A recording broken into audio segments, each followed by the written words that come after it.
So today I thought we'd do a little video, and when I say little, I mean really little video just about the anatomy of an anvil.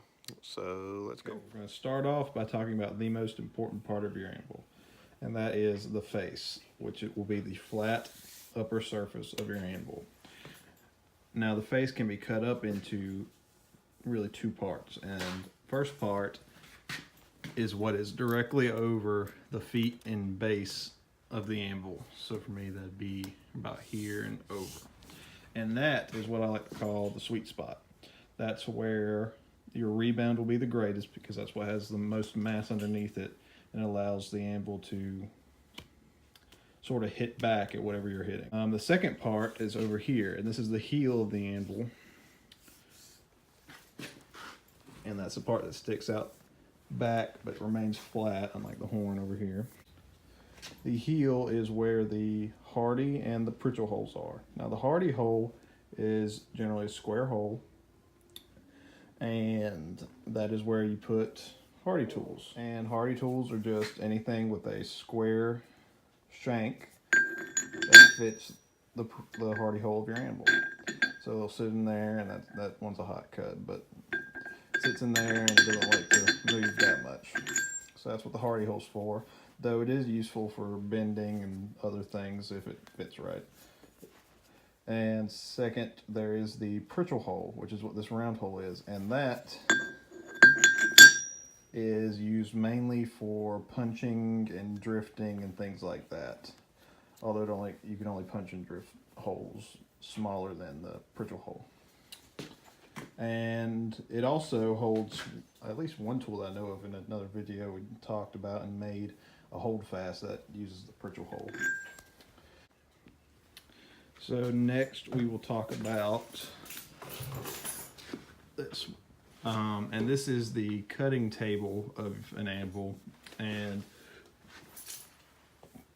back in the day, this is where they would do any chiseling, any chisel work, some hole punching, some hot cutting, some cold cutting.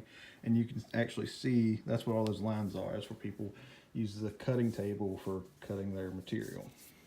Nowadays, a lot of people have, like, here's what I have. My box of hole tools. A lot of people will make something that'll fit in a hardy hole like this, and this is just mild steel, and it's a cutting plate, so it doesn't really matter if I punch through and mark up this plate, but I'll do that instead of an anvil. And the reason people do it is because they love their anvil and they don't want to mark it up like this has been. But that could be 100 years old, I don't know. I know I didn't do it. So after the cutting table, we have the horn. And the horn is used for a lot of things, but the most basic use for it is that's how you get your curves when you're working at the anvil.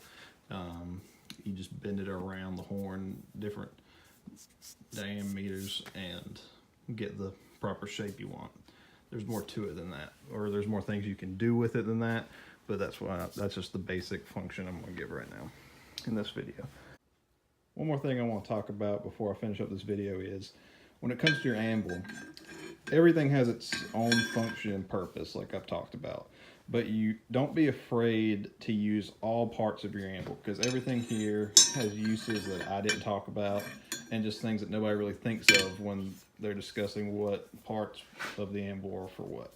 So, for example, let's say we were working on this hook and we wanted to flatten out the back a little bit. You can't really get to this spot here if you're trying to work over the face. What you can do though is come over here to the heel and pull it back, and you can work it there. And you can work it there.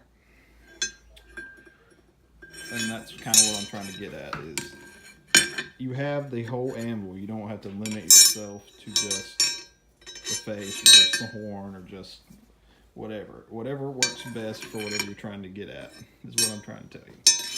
Anyway, that's it for my anatomy of an anvil lesson for today.